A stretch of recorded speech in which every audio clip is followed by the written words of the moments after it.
This is the Jose Aliaga show, and today I have a special guest, Troy Coffin. Troy is a political activist, and he's also a political analyst.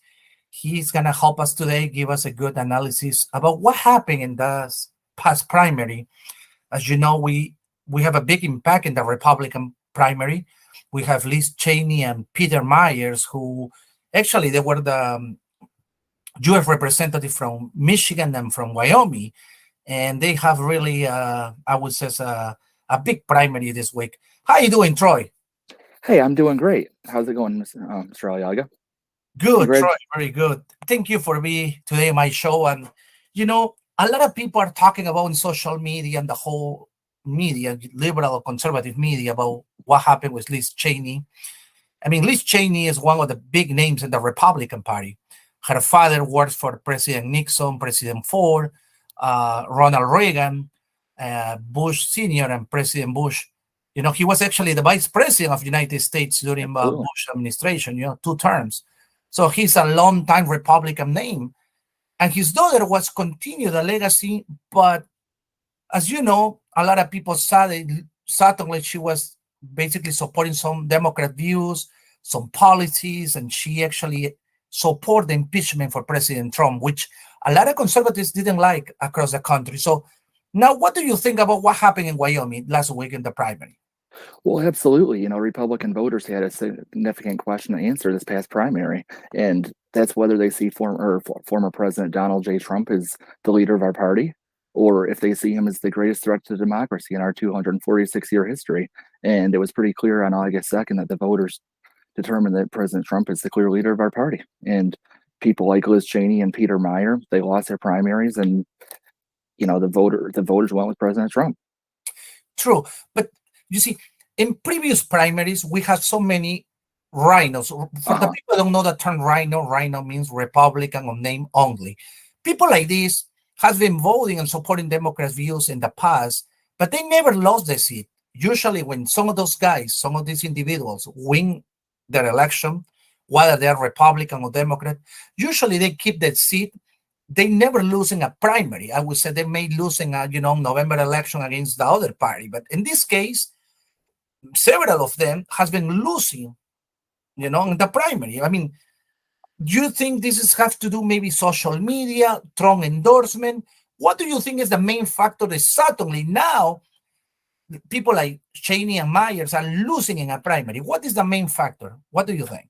Well, absolutely. And Liz Cheney, she lost 66 to 28.9. And, it was very clear to the voters,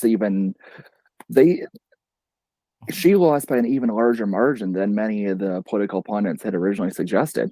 So I think it was a clear indication that President Trump had a direct impact on the voter base.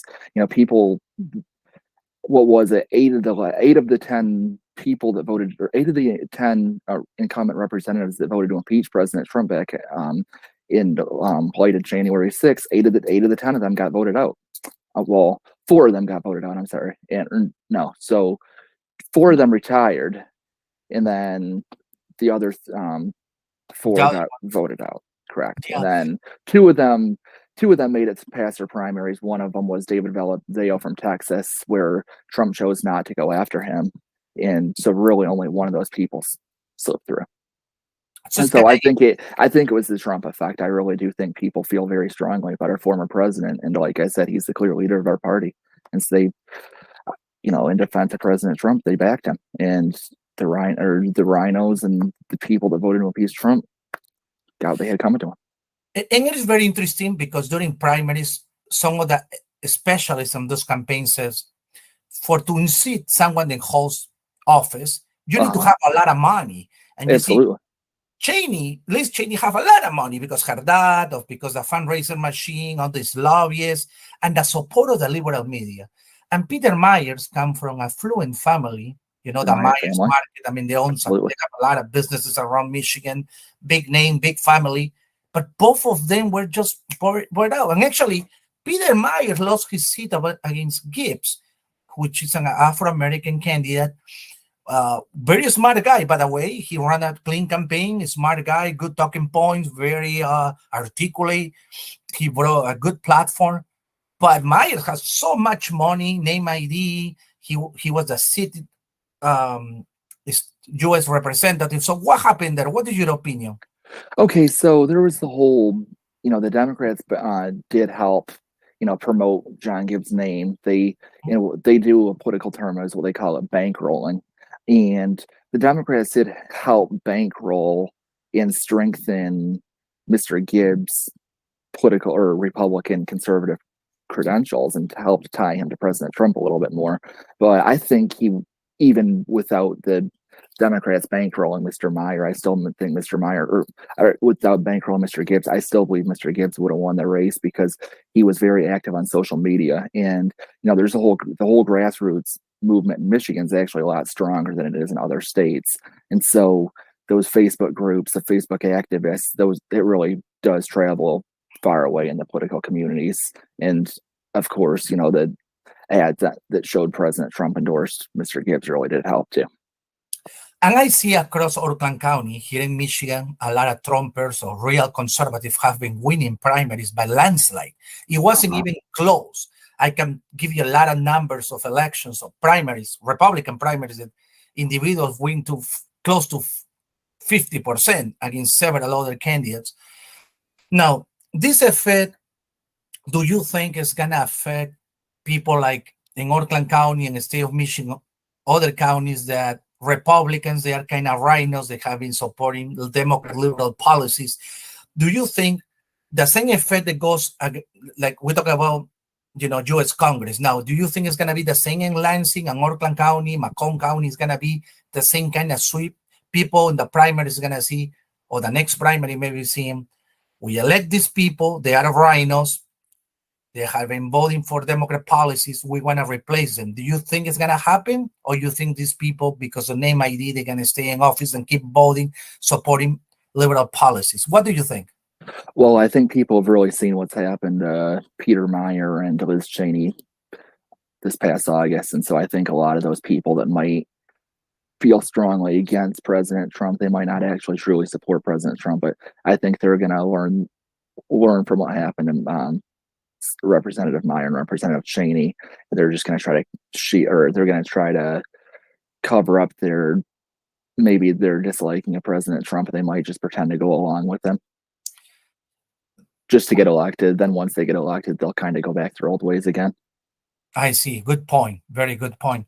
Now let's go back now, change the subject. Let's talk about the race for governor in Michigan race.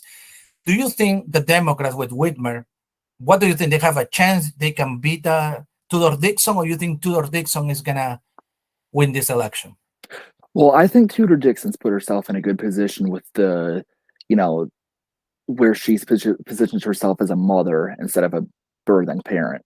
I think a lot of mothers of children of adoptees or mothers of adoptees, they have, children who are adopted. I think they're going to think very strongly of that. I think a lot of people that support adoption, a lot of people that are, on the pro-life side of things, they're going to look at that and they're going to respect the fact that she's considering herself a mother, whereas Whitmer is more so aligned as the birthing parent. And I think Tudor Dixon needs to do more advertising. I'm seeing a lot of ads that are very strongly in favor of Whitmer, and I think she's going to have to do a lot more ads if she wants to make it through the general election. But you don't think the economy, the high gas prices by Biden and the inflation, a lot of people, it's not many jobs that back in the day, a couple of years ago. You don't think that is going to be a negative effect against Democrats? No, I absolutely do think it's going to be an effect. However, as of right now, I think we need to really focus on what the gas prices were, because people have such short memories. The gas prices are dropping. The last time I went and filled up my tank, it was $3.75 a gallon, whereas 3 weeks ago it was $4.75 a gallon. And so very quickly, the Democrats are kind of allowing the gas prices to drop as we get closer and closer to the election. So we really need to keep hammering on what the gas prices were, because people are going to kind of forget. Well, with Donald Trump was under $2 in some states. Absolutely. It was basically $2.13 before he left in Mhm. Michigan. But other states is still $5 and it's high prices. But also inflation is really high. I mean, salaries didn't go up that high. Inflation is, very high. Mortgages, I mean, back in the day used to be what, 3%. Now it's higher than that. Not just that, but I mean, I think that the Biden effect is gonna have an impact in those governor races of November, because so far Biden is not doing a good job, in my opinion. Because I see what you're saying. You're saying the Democrats are attacking Tudor with the issue of abortion and pro-life, but I don't think so. That's enough. I mean, I don't think so. That's gonna make it or break it. Or what do you think?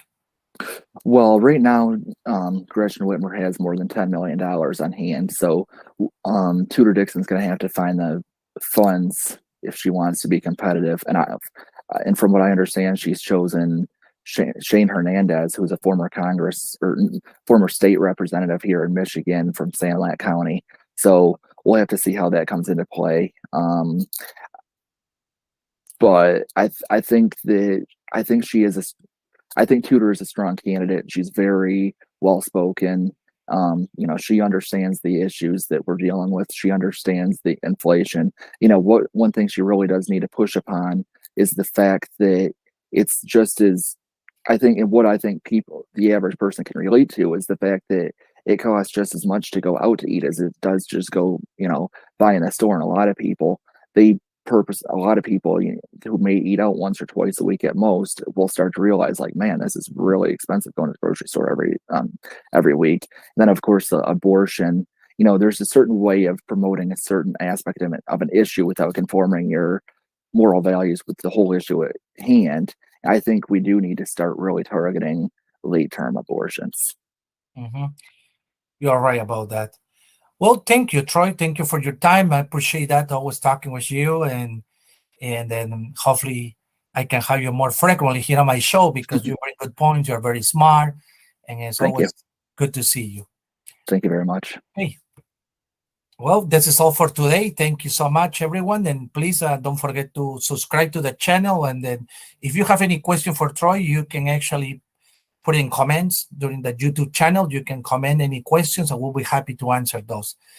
And I will share some of the, if Troy is happy to share his email, you can write Troy directly if you have any questions about anything about this election coming up. Thank you so much, and God bless you. Bye-bye.